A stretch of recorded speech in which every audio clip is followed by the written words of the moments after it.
everyone. I want to join Jonathan in welcoming you all to Johnston Central Library this evening for the fourth lecture in this year's autumn series, so well organised by our library service here in Cavan County Council under the very able leadership of Emma Clancy, who with her team put together this and so many other activities here in this library and in the other libraries around the county. This lecture series is run in conjunction with the Department of Culture, Communications and Sport, and of course, as has been said, our speaker, Dr. Brendan Scott, is well known to all of you, I'm sure, and well known around the county for his great work in showcasing our history and increasing our understanding of it. He is the manager of the Irish Family History Foundation, an editor of the Breffni Journal. I know there are many members of Cumann Seanachas Breffni here this evening. And as has been said, he worked as the historian in residence for the council during the decade of centenaries and did an incredible job in that role, a position that I think should have been continued long beyond, given the contribution that it made to improving our understanding of our history. He is, of course, also an accomplished author, working with others and in his own right, and there is a publication which we will all get to enjoy before the end of the year, Dr. Henry Jones' account of the 1641 Rising, Plantation and War in County Cavan. I was taking the opportunity beforehand to remind Brendan that he should be declaring an interest in local government, given that, like myself, he was reared in a household where one of our parents both worked for the local authority and served on a local authority also. So he has an insight in more ways than one into local government.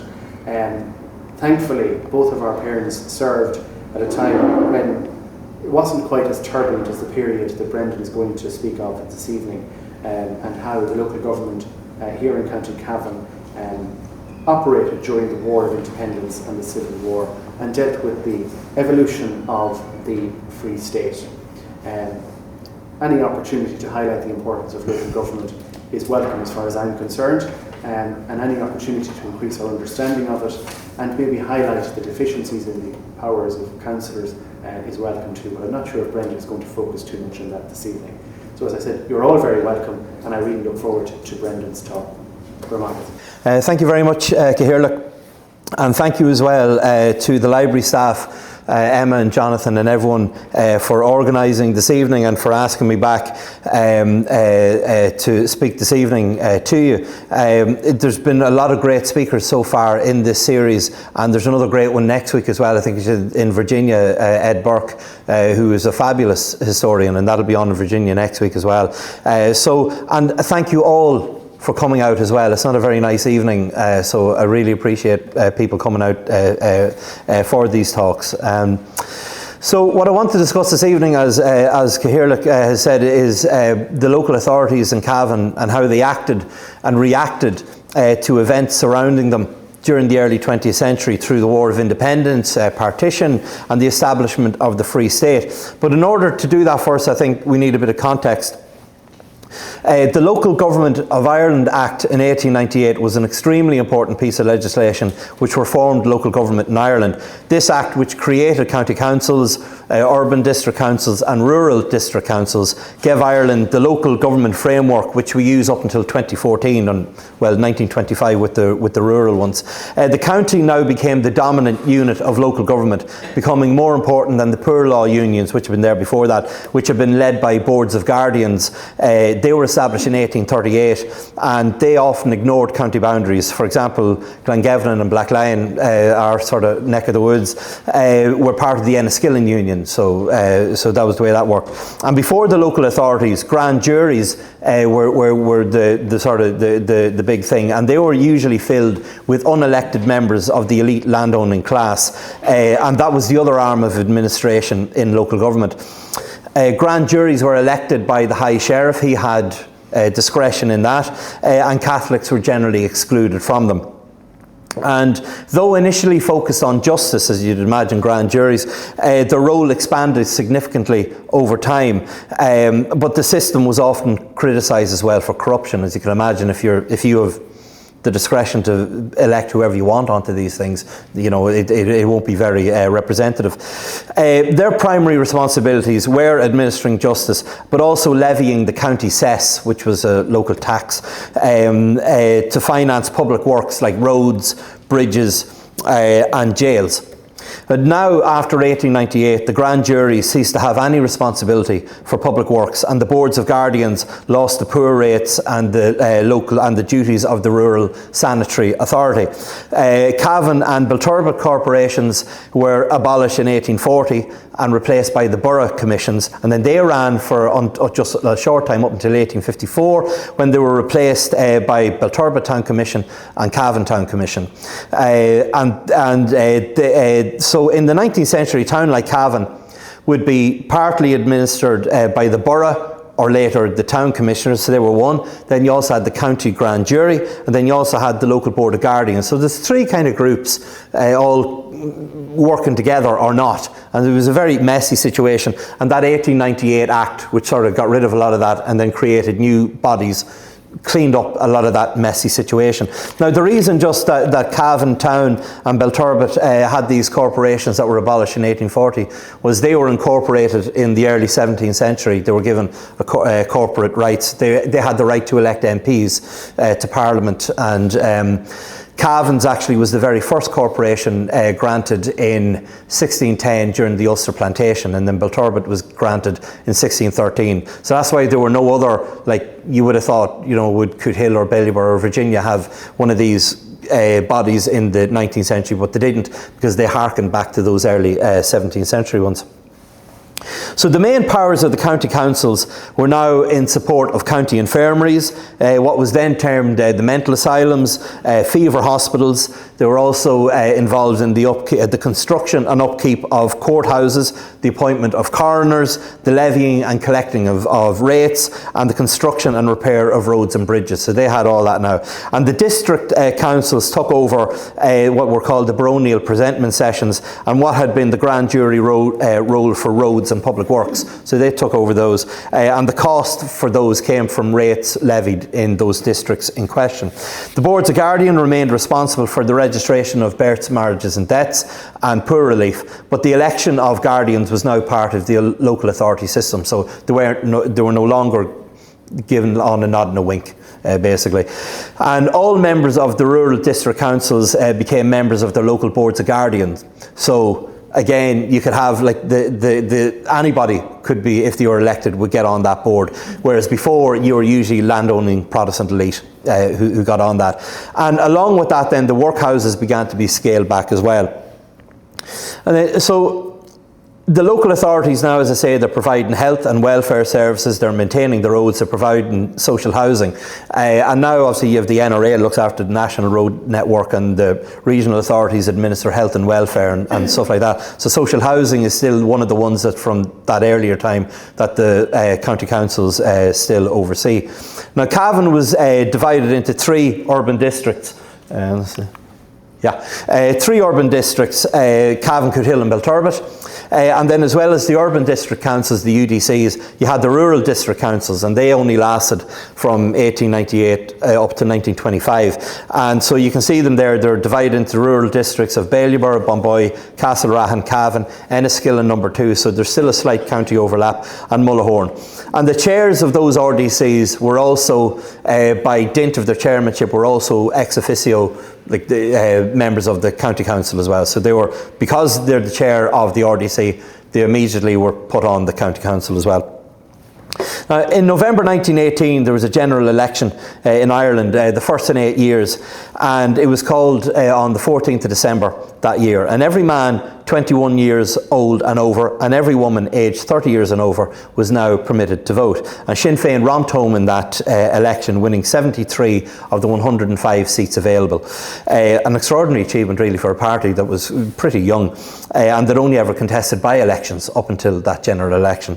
The moderate Irish Parliamentary Party, the IPP, on the other hand, they had been the main nationalist party in Ireland. They're now a shadow of their former self, winning only 6 seats. A lot of the IPP sitting MPs didn't bother running again because they knew it wasn't going to work out for them. So like in 1910 they'd won 73 seats. So they went from 73 in 1910 down to 6 in 1918, which I think really says a lot of how turbulent Ireland and the world was during that period. In Cavan, Arthur Griffith and Peter Paul Galligan were the people who got those seats, and they were elected unopposed. Griffith had run in a by-election in Cavan a few months earlier in Cavan East, and he ran against John O'Hanlon of the IPP, who's the editor of the Celt, but in this December general election nobody went against him, and he was elected unopposed. So that was just before Christmas 1918. On the 21st of January 1919, rather than taking their seats in Westminster, the Sinn Féin MPs instead met at the Mansion House in Dublin with a view to establishing Ireland's own government to be named Dáil Éireann. And Galligan and Griffith ironically couldn't attend because they were in prison. They'd been arrested earlier on in the summer, I think, of 1918 on spurious charges. Support for the Dáil was widespread in Cavan, and for example £119 was raised through the Dáil loan in Ballyconnell alone. There's a wonderful archive of material that was donated to the library here by a guy called Frankie Dolphin, and his father Frank Dolphin kept meticulous records over in Ballyconnell, and we know exactly who paid what over in Ballyconnell towards the Dáil loan. On that same date that they met in the Mansion House, the 21st of January 1919, it can be said that the War of Independence began in Ireland when 2 RIC constables were shot and killed in Tipperary. And those men were killed without official authorisation by a group of IRA volunteers, and that began a cycle of violence for the next couple of years, up until July 1921 officially, with the calling of the truce. But 1 year after the War of Independence began came the local elections of 1920, and in January came the UDC elections, the Urban District Council ones, and then in June came the Rural and County Council elections. One significant change for the 1920 local elections was the extension of the franchise, again with women over 30 being given the right to vote. And when they came up with the sort of spurious age of 30, well, why not 25 or why not 32 or whatever, they were afraid that if they went any lower with that there would be more women than men able to vote, especially because so many men had died in the war, and you didn't want the women to be having the call on this. Now this is too serious now for this kind of thing. Now I live in a house full of women, so I'm in the minority in my house, but that was the thinking, that they didn't want the women to have the ultimate say. And that extension of the franchise came through the passing of the Representation of the People Act in 1918, and that was used in the general election and that year as well. Now local elections were supposed to be held every 3 years, but those meant for 1917 were postponed until 1920 because of the war that was on at the time. And in those June elections, Sinn Féin took control of 338 out of 393 local government bodies, county councils, boards of guardians and rural district councils across the whole island. It's an extraordinary figure as well. And the county and rural district elections saw virtually no contests outside of Ulster. And Cavan County Council's return in 1920 was 20 Sinn Féin candidates and 1 IPP for the Irish Parliamentary Party. So that was the county council that was elected that year. Now local government became an important battleground in which the newly established Dáil Éireann attempted to undermine and weaken English control of Ireland. And at a meeting of West Cavan Sinn Féin clubs in Belturbet on the 28th of February 1918, it was decided to ask county councillors and rural and urban district councillors and other public representatives to declare publicly their attitude towards Sinn Féin, which is kind of, tell us what way you stand on Sinn Féin, which, is slightly, which I'm sure some of them didn't want to do. In March 1921, Belturbet UDC's clerk, a guy called Edward Riley, was arrested and sent to Crumlin Road Jail in Belfast, and there was a vote of sympathy made to his wife and children and a temporary clerk installed until such time that O'Reilly was released. And this didn't take too long, and after only a few meetings, Riley was back taking the Belturbet UDC minutes again, and I was so delighted when I was reading the minutes that he was back, because his handwriting was much better than the guy who had replaced him. And why was he arrested? Well, the incident was probably as a result of the borough and UDC elections which were held in January that year.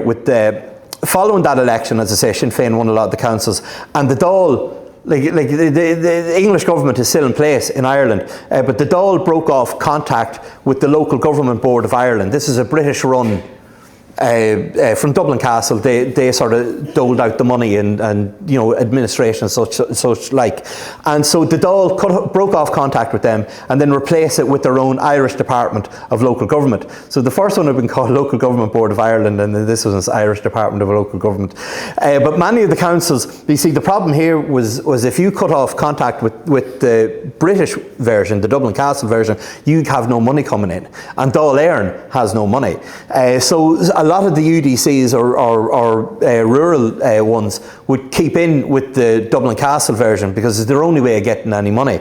But the ones who refused to report to the Dublin Castle Board, they lost their grant assistance, and they'd also refused to hand over rates collected in their localities. So there's a number of court cases that go on after this, and Crown authorities sometimes raid the local authorities in order to access their records. And refusing to cooperate resulted in the arrest and incarceration of many local authority officials like Edward Riley, who I mentioned there a moment ago. Edward Riley also, he remained clerk for many years, and in the 1940s rescued the 17th century corporation minutes. They were about to be thrown out, and he rescued them, and they're now safely kept upstairs with extraordinary material in it. I often said if Edward Riley never did another day's work in his life, he earned his pension that day.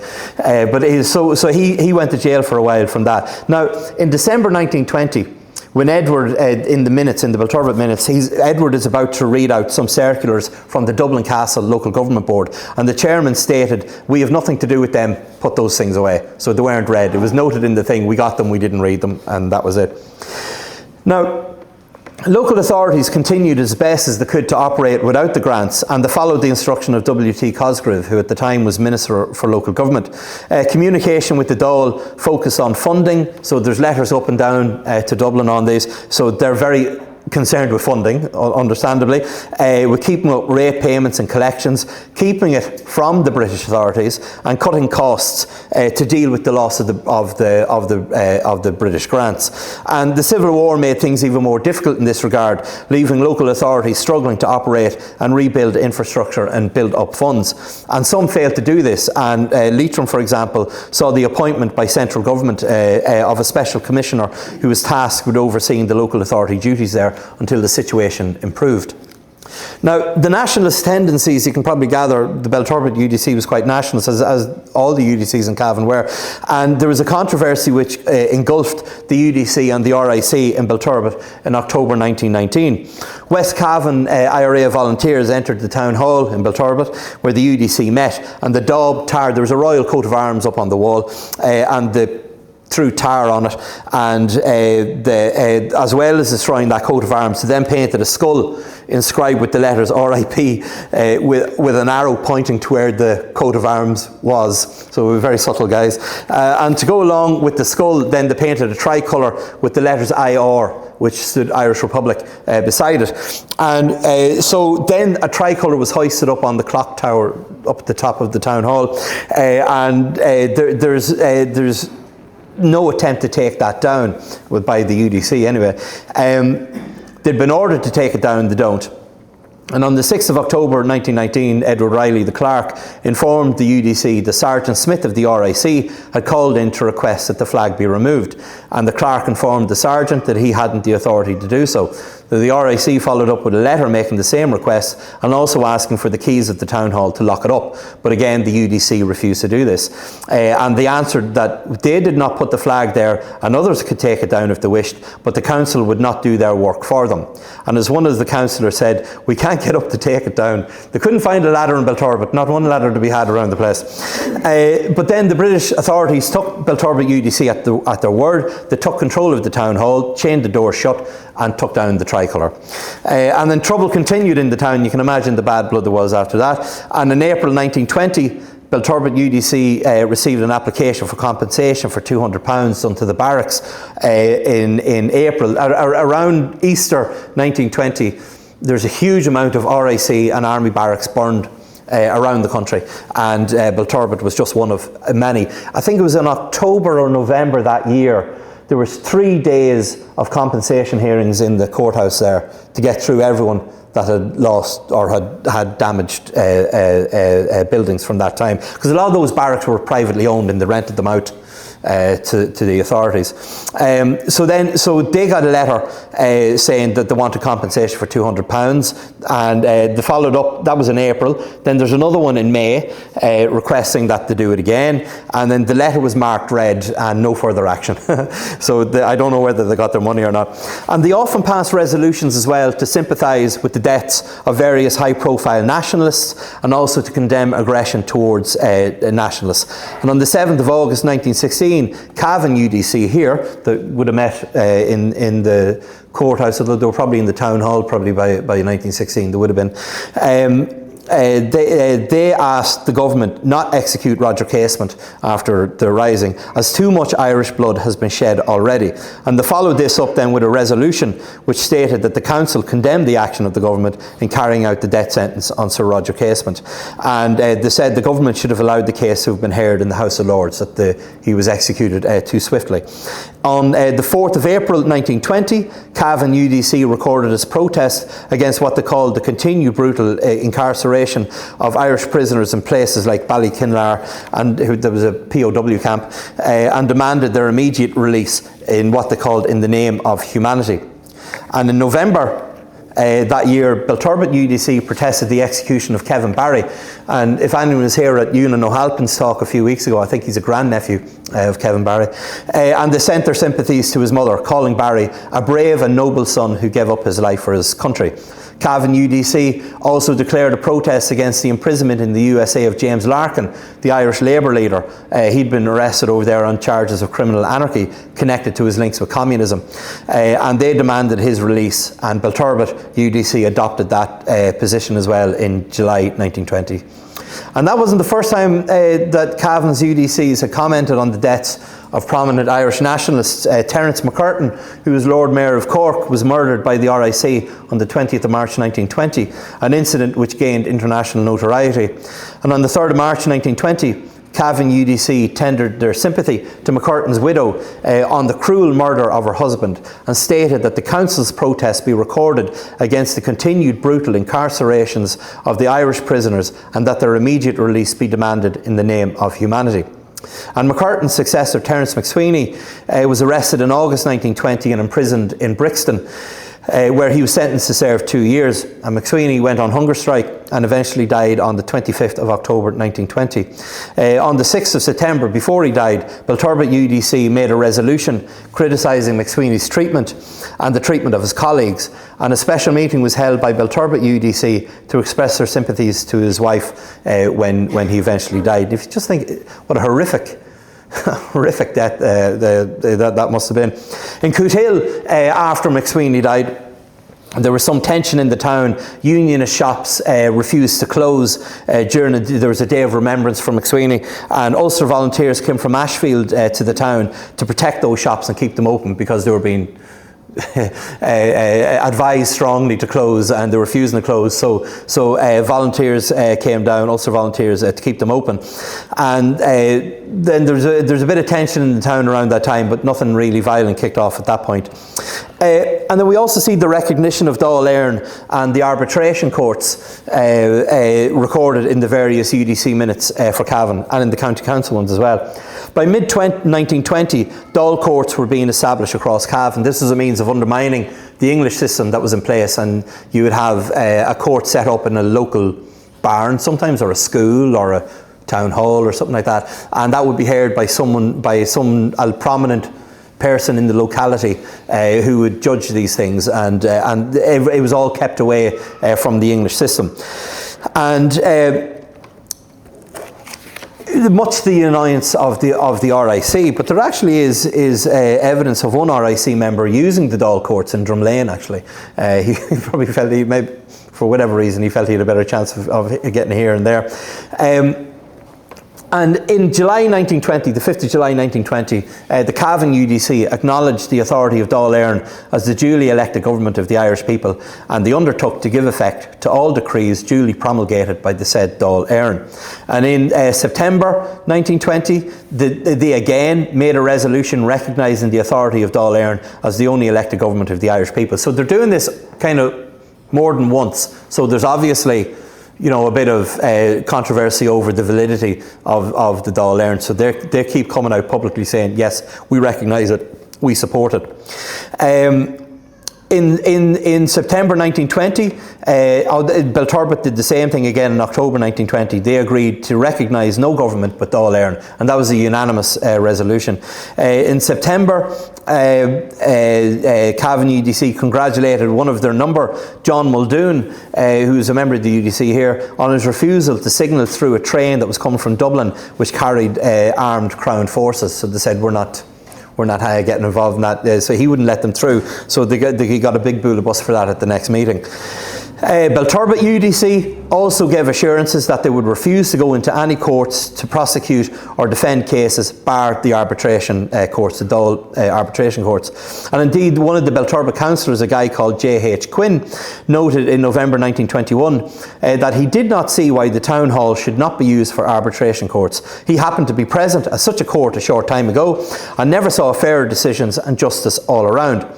And there had been agreements the previous year over what court people should present to, the British court or the arbitration courts, but they came down on the side of the arbitration courts. Coothill's parish courts were also heard before at least one member of its UDC, a guy called Hannigan.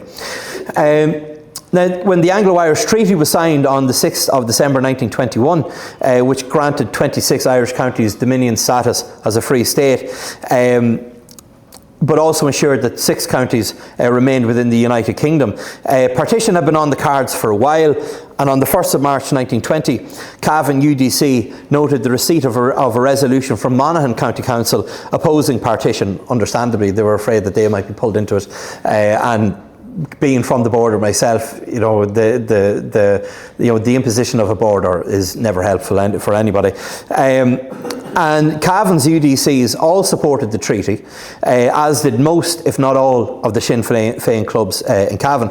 Frank Dolphin, who I mentioned a few minutes ago, of Ballyconnell Sinn Féin, wrote a memoir, and he wrote that the Ballyconnell Sinn Féin club urged Peter Paul Galligan, who's the West Cavan TD, to accept the treaty, which he did. Although he accepted the treaty, he voted for the treaty, but then he voted for De Valera to remain on as president, who was obviously anti-treaty, and he left politics the following year, decided it wasn't for him. I think worked as a tailor in Dublin, I think, after that. The Cavan Town Sinn Féin branch accepted the treaty 15-3. There's a fellow called Seamus McDermott, who is the IRA intelligence officer in Cavan Town, later commented that his opposition to the treaty, and this is a quote, caused much the same sensation as an atomic blast would today in Cavan Town. So that was good. And obviously, by the term atomic blast, obviously written much later than 1921. That was in the 50s, I'd say, you'd probably give that. Now, in Cavan, as elsewhere, pro-treaty sentiment was quick to assert itself among the Catholic clergy as well, and with enough adherents emerging in early January, so that was in December 1921, so there was enough adherents emerging in early January the following year to carry majorities on public bodies and the local Sinn Féin organisation, which, especially in East Cavan, had come out heavily in favour of the treaty. And as a result, Peter Paul Galligan was sent a flurry of telegrams and letters from Cavan's Sinn Féin clubs, including, as I said a minute ago, Ballyconnell, as well as local councils and other bodies urging acceptance of the treaty. And on the 28th of December 1921, Cavan UDC passed the following resolution: that this meeting of the Cavan Urban District Council, specially convened, desire to place on record its high appreciation of the terms of the treaty entered into by our nation's plenipotentiaries. They were the guys who went and did the negotiations. And whilst recognising the great services rendered by the members of An Dáil who were in opposition, we unanimously request them, for the sake of our dear country, to bury their differences and stand with Arthur Griffith and Sean McKeown, that's how they spell it, for the ratification of the treaty. And Sean McKeown was a prominent Longford IRA leader and a TD who was pro-treaty. Coothill UDC passed a similar resolution, while a public meeting in the town on the 22nd of December 1921 was told that all organisations and representatives of public opinion assembled here in public meetings strongly demand ratification of the treaty. Furthermore, it was reported that a representative meeting of the women electors of Cootehill District, they had their own separate meeting, also supported the peace settlement and believed it would be a national disaster to have it thrown out. And according to the Irish Independent, published on New Year's Eve 1921, Cootehill UDC, they said, we unanimously approved the terms of the treaty and call on Messrs Arthur Griffith and Sean Milroy to use all their energy to influence the Dáil to unanimously support ratification, and in doing so they will be obeying the mandate of the Irish people and thus securing the welfare and freedom of the Irish people. A letter from Cootehill UDC to Sean Milroy read that not only did Cootehill UDC accept the treaty, but so did all of East Cavan. All of it, every bit of it, according to them. And they also noted their hope, as did Belturbet UDC, that a split would be avoided, which Ireland's enemies anxiously expect. Now, as we know, that didn't work out like that. And Cootehill UDC noted that never was unity more needed. United we stand, divided we fall. On the 30th of December 1921, Belturbet UDC, they were eating their, having their cake and wanting to eat it as well. They passed a resolution which stated that they approved of the terms of the treaty, but with partition looming, they also called on De Valera to do everything in his power to preserve unity and prevent the appalling consequences of a divided country. So it's kind of, make up your minds, lads. Like you approve of it or you don't approve of it. But as I say, in Belturbet, we were right on the border, so we would have been pretty badly affected, which the town was, obviously. At the meeting of Cavan County Council, there was one of the councillors called Fitzsimons. He called a motion for the treaty, and he declared that Cavan County Council, whilst feeling that the present treaty does not realise all the hopes of the Irish people, believed that it safeguarded the interests of the Gaelic nation, and the alternative is such that, acting in the name of our constituents, we now formally pronounce in its favour. The text went on to endorse the public statements of Griffith and Milroy and called on Galligan to vote for ratification.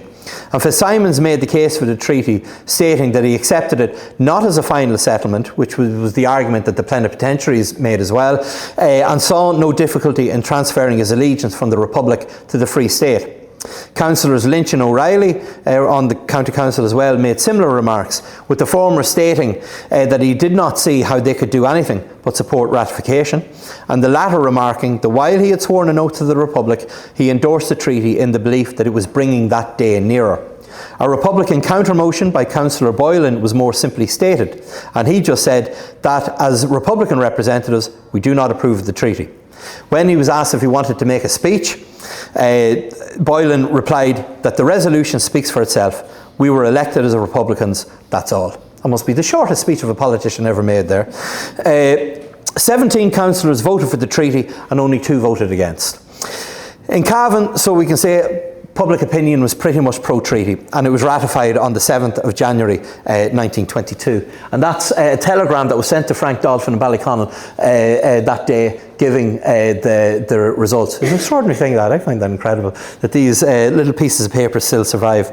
And news of its ratification was greeted with relief in the Anglo-Celt, and they reported that tricolours had been raised in various parts of the county in response to the news. And by St Patrick's Day in 1922, the last of the Crown forces had left Cavan. And then the election held in June 1922 saw another, the general election saw another huge victory for Arthur Griffith. He received 13,101 first preference votes, and his surplus was enough to bring in his 2 running mates, Walter Cole and Sean Milroy, meaning that all TDs elected in Cavan that year were pro-treaty.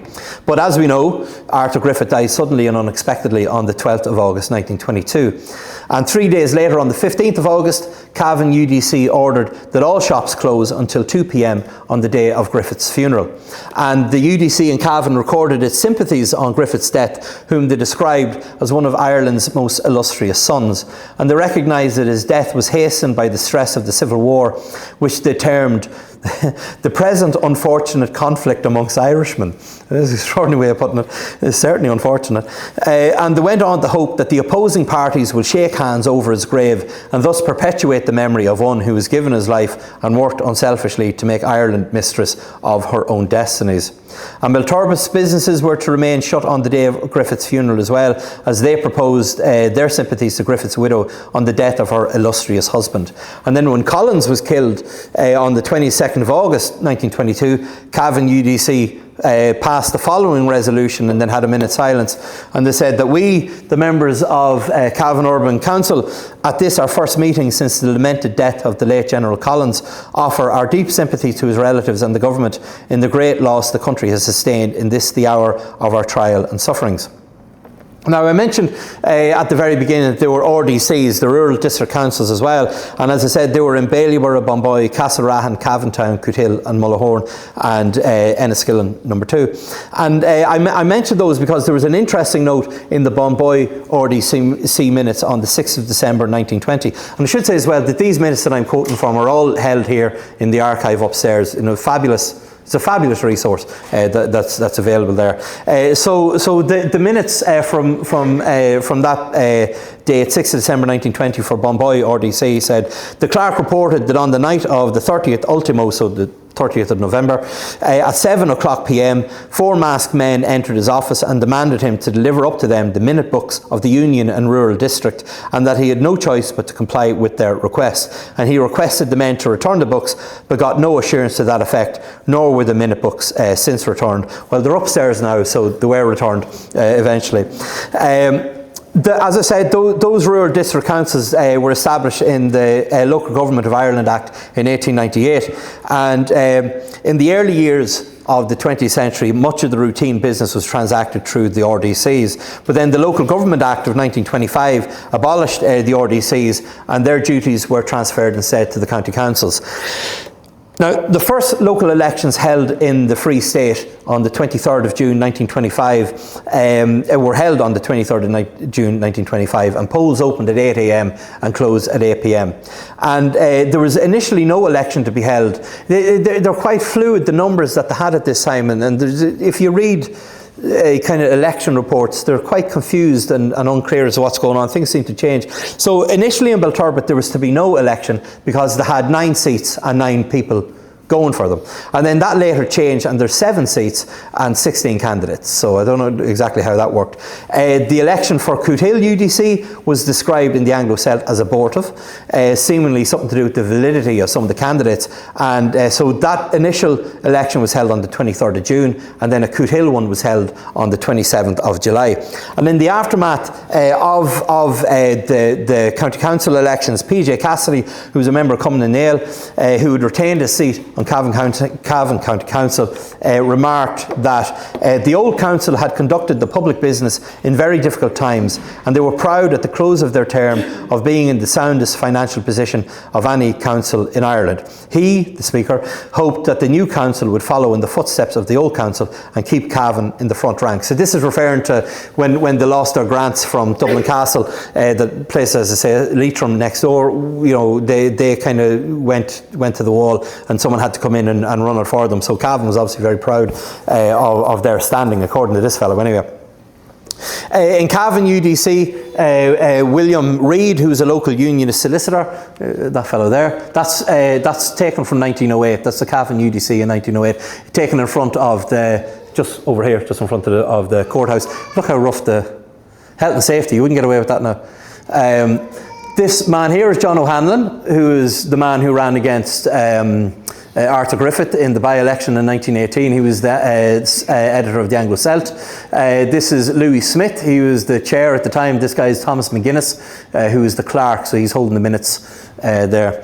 Now, Reid was made chair of Cavan UDC after that election in 1925, and there was a woman called Brady who was there for a long time. She was made vice chair, and Reid stated that so long as he occupied the chair, he would endeavour to keep politics out of the council chamber.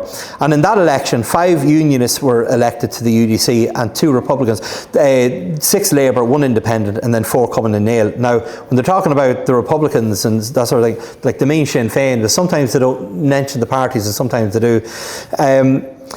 So this guy, William Reid, he was born in Omagh and served his apprenticeship as a solicitor in Castleblaney, and he in 1899-1900 commenced his solicitor's practice here in Cavan Town. He was awarded an MBE in 1920 for valuable services rendered in connection with recruiting in Ireland, which was not a service which would have been valued a couple of years later.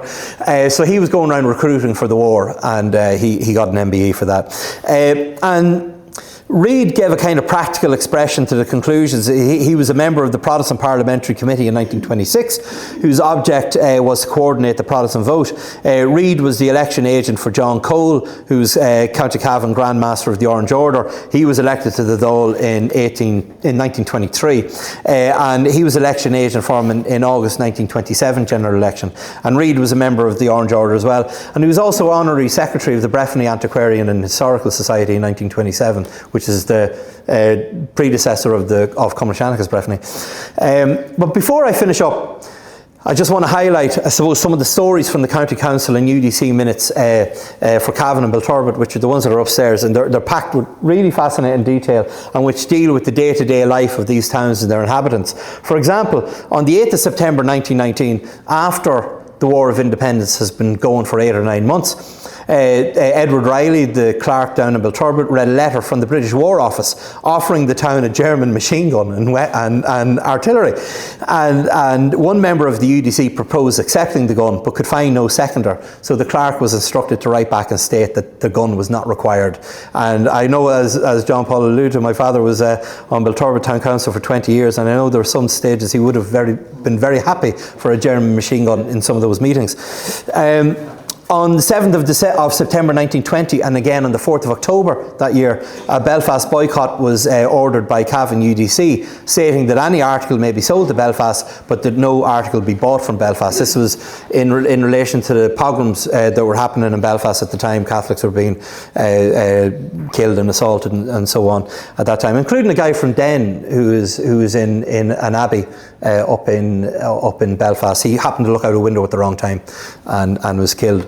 Father Liam Kelly wrote a lovely article about that. Well, lovely.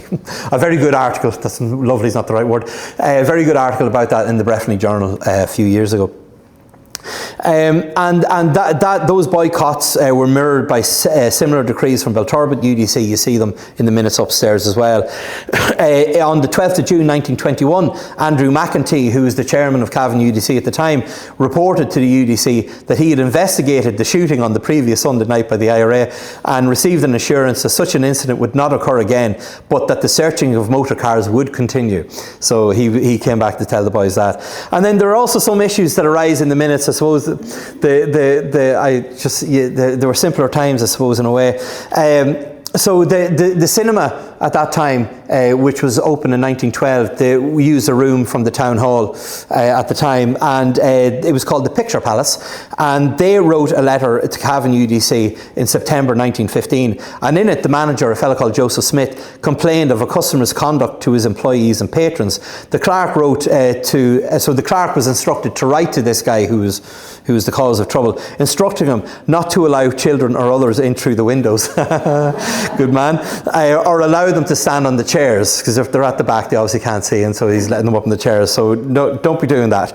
And then, speaking of cinemas as well, in 1922 a resolution was passed which read that we, Cavan UDC, call on Dáil Éireann to take steps to prohibit the importation of all cinematograph films dealing with subjects such as illicit love, divorce made easy and obscenity, etc. Also the importation of all newspapers which specialise in divorce court proceedings, suicide and murder cases, etc. We being of the opinion that such importations are opposed to the traditions of our Irish people. Can you imagine if they saw the movies now? They'd be turning in their grave, I'd say. And one that I mentioned to Emma last week, I was looking at it last week, in the Cavan UDC minutes in July 1923, it was noted that on the question of tenants in Owen Road Terrace keeping goats, and I had to read that a couple of times, but it's goats, it was decided that if in future any tenant fails to keep his goat under proper control and supervision, and by so failing injures his neighbour's crops, that the said tenant be served with notice to quit. So don't, keep manners on your goats, really. And then in May 1922, the speed limit was set by the UDC, so it wasn't a national thing, the UDC set it, and the speed limit for motor cars was fixed at 5 miles an hour. Now, God help us if you had to have trouble getting out of that way, you know. So anyway, but this obviously wasn't being held to, because in 1925 they increased the limit to 10. Because, you know, which is crazy. Where will it end?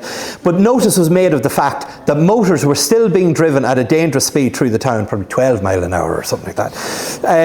So just to conclude, I suppose, the County Council, UDC and RDC minutes don't always focus on the national picture, but when they do, they really can tell us an awful lot about the attitudes of the councillors and those whom they represented. And thankfully, many of the records are held safely here in the archive, where they can be studied and examined, hopefully for generations to come. Thank you very much.